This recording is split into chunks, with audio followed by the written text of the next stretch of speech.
Another night, another shouting match next door. I'm trying to focus on my painting, but the walls in this dump are paper thin. You useless piece of shit, a woman's voice cuts through my concentration. I drop my brush. Fuck's sake, I mutter, glaring at the wall. A man's voice, softer. B, please. Don't be, please me. Where's the rent money? I grab a beer from the fridge, pressing the cold can against my temple. This is my nightly entertainment now. Pathetic. The argument rages on. I catch snippets, something about a lost job, unpaid bills, the usual shit. Suddenly a crash. Then silence. My heart's racing. Should I call someone? Nah, not my business. I take a long swig of beer. A door slams. Footsteps in the hallway. I peek through the peephole. A woman storms past, mascara streaked down her face. What the hell have I moved into? It's been a week of this shit. Tonight's fight sounds worse than usual. I'm trying here, be the guy Slater I think sounds desperate. Try harder, be his voice could strip paint. God, you're so fucking useless. I'm about to crank up my music when I hear a thud. Silence follows. Fuck it, I mutter, grabbing the pizza box from my counter. Time to be a nosy neighbor. I knock. The door swings open and holy shit. Slater's a goddamn Adonis. Chiseled jaw, piercing blue eyes. Not what I expected. Hey, I stammer. I'm Kevin. Next door. Thought you might want some pizza. Slater's eyes are red-rimmed. He forces a smile. Thanks, man. I'm Slater. Our hands brush as he takes the box. A jolt goes through me. Fuck. Want to come in, he asks. Been a while since I had company for dinner. I hesitate. This is a bad idea. But those eyes. Sure, I hear myself say. Why not? As I step in, I catch a whiff of his cologne. This is definitely a bad idea. But maybe, just maybe, it's exactly what I need. Weeks pass. Slater and I become something. Not quite friends, not quite more. It's a fucking tightrope act. One night, a storm hits. Thunder crashes and I hear a yelp from next door. My phone buzzes. It's Slater, you up? I'm at his door in seconds. He's shaking like a leaf. Storms, he mutters. Fucking hate him. I don't think. I just pull him close. He stiffens, then melts against me. It's okay, I whisper. I've got you. We end up on his couch, a tangle of limbs. His head on my chest, my fingers in his hair. This is dangerous territory. Kevin, his voice is muffled against my shirt. Yeah. Thanks for, you know? I swallow hard. Anytime. The storm rages on, but inside it's quiet. Too quiet.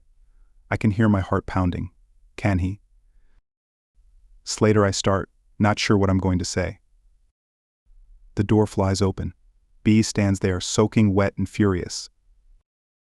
What the fuck is this? She snarls. Shit. The tightrope just snapped. B is screaming her head off. I'm frozen, still tangled up with Slater on the couch. You fucking faggot, she shrieks at me. Get your hands off my man. Slater jumps up. B, it's not what you think. Bullshit, she hurls her purse at him. It catches him in the face. Fuck. I'm on my feet now. Hey, calm down. Shut up, she rounds on me. You're the reason he can't keep a job, aren't you? Distracting him with your gay shit. Slater steps between us. That's enough, B. It's over. The room goes dead quiet. What did you say? B's voice is dangerously low. I said it's over. We're done. She laughs, a harsh, bitter sound. You think you can leave me? For him, she spits the last word like it's poison. B, please, Slater starts. But she's already grabbing things, shoving them into a bag. You'll regret this, she hisses. Both of you. The door slams behind her. The silence is deafening. Slater turns to me, his eye already swelling where the purse hit him. Kevin, I cut him off with a kiss. It's messy, desperate. When we break apart, we're both breathing hard. Stay with me tonight, I whisper. He nods, and I lead him back to my place. As we fall into bed, I can't shake the feeling that this is just the beginning of our troubles. Weeks blur by.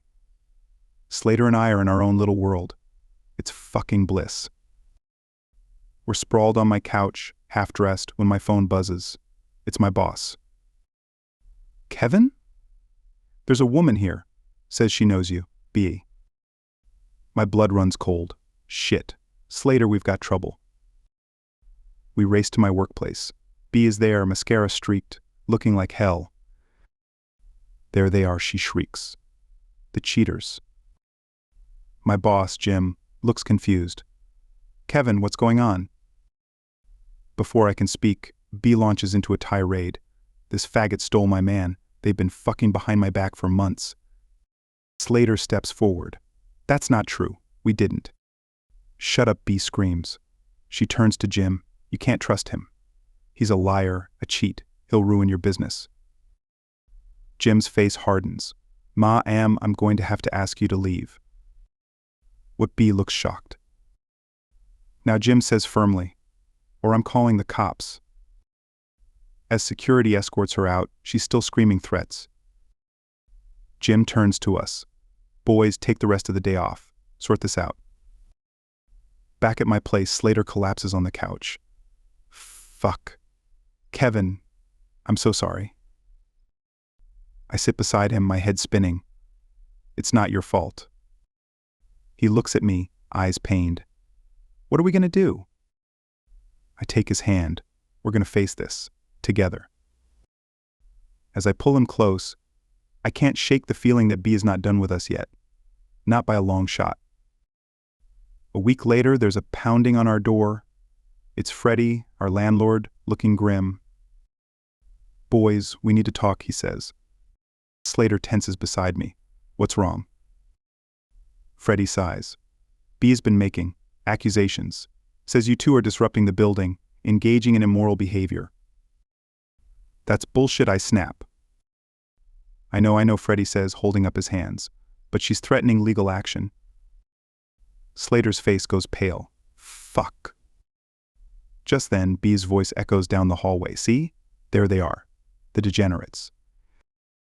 She storms up, dragging a confused-looking couple behind her. Look, these are the perverts I told you about. The woman looks uncomfortable. We really don't want to get involved. You have to do something, B shrieks at Freddie. Evict them. Freddie's face hardens. That's enough, B. What she looks shocked. I've had complaints about you harassing tenants. This stops now. B's face contorts with rage. You're siding with these faggots. The hallway goes dead silent. Freddie steps closer to B, his voice low and dangerous. My son is gay. You got a problem with that? B's mouth opens and closes like a fish out of water. Get out, Freddie growls.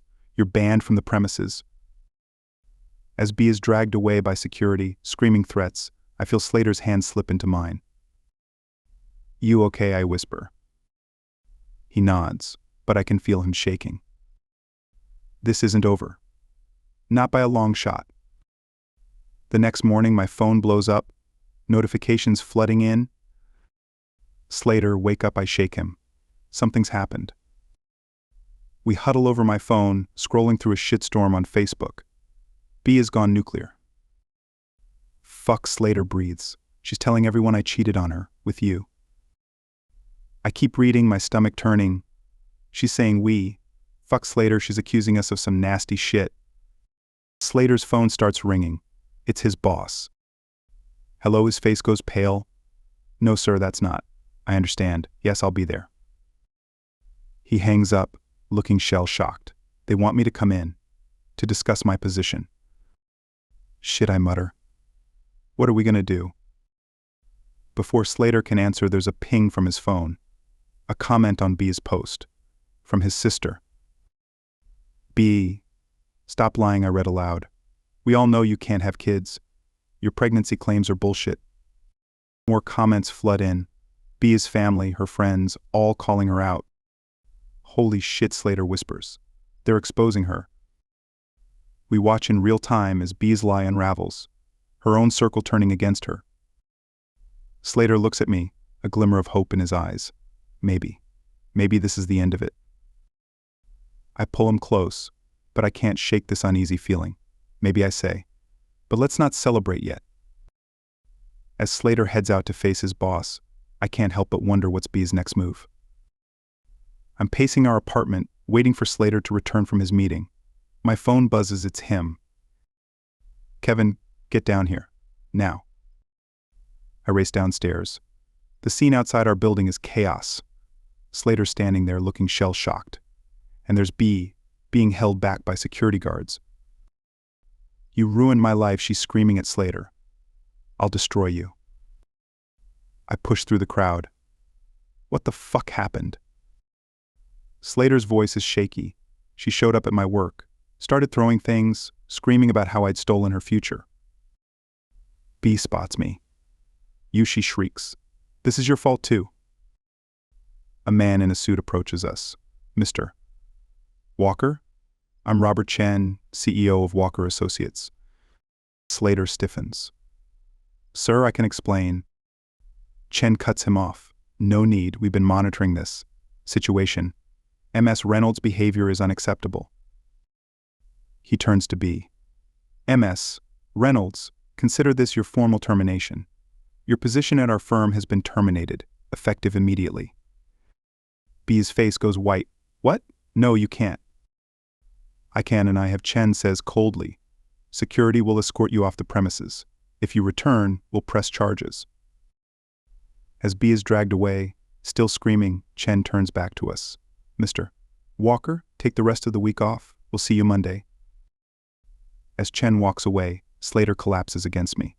It's over, he whispers. I hold him tight, but I can't shake this nagging feeling. Is it really over, or is this just the calm before an even bigger storm? It's been a week since Bea's meltdown. We're curled up on the couch when there's a knock at the door. Slater tenses. You don't think. I peek through the peephole and freeze. Slater, it's your parents. Fuck, he whispers. They haven't spoken to me in years. I squeeze his hand. Want me to tell them to fuck off? He shakes his head. No, let's face this. We open the door. His parents look. Nervous? Son, his dad starts. We need to talk. We sit in awkward silence. His mom breaks first. Sweetheart, we saw what happened with Bea. Slater's jaw clenches. Come to tell me you told me so. His dad shakes his head. No, son, we came to apologize. The room goes dead silent. What Slater chokes out. His mom's crying now. We were wrong, honey, we thought. We thought we were protecting you from her. But we just pushed you away. You cut me off because of Bea. Slater's voice is trembling. I thought it was because you found out I was bi. His dad looks horrified. God, no, son, we don't care about that. We care about you. I watch as years of pain and misunderstanding crumble away. Slater's sobbing in his parents' arms. When they finally pull apart, Slater turns to me. Mom, Dad, this is Kevin, the love of my life. As his parents pull me into a hug, I feel a weight lift. But in the back of my mind, a nagging thought, is this really the end of our troubles? 6 months later, we're packing up our apartment. Slater's folks bought us a house in San Jacinto, a fresh start. Can you believe this shit? I laugh, holding up a photo of us from that first night I brought over pizza. Slater grins, pulling me close. Feels like a lifetime ago. My phone buzzes. It's Freddie. Boys, heads up. Bea's been sniffing around, asking about you two. Slater tenses. I squeeze his hand. We're leaving, remember? She can't touch us anymore. He nods, but I see the worry in his eyes. As we're loading the truck, a familiar voice cuts through the air. So, you're really doing this? B. She looks different. Defeated. Slater steps in front of me. What do you want, B? She laughs bitterly. Want? I've got nothing left to want. You two took everything. We didn't take shit, I spit. You did this to yourself. She flinches. I know, I need help. A job. Anything. For a moment, I almost feel sorry for her. Almost. Slater shakes his head. We can't help you, B. We're done here. As we drive away, Slater's hand finds mine. You think she'll ever let go? I shrug. Don't know. Don't care. We've got our whole lives ahead of us. As Sanjashanto can't help but smile. Yeah, we've been through hell. But we made it. Together. And whatever comes next? Bring it on. We're ready.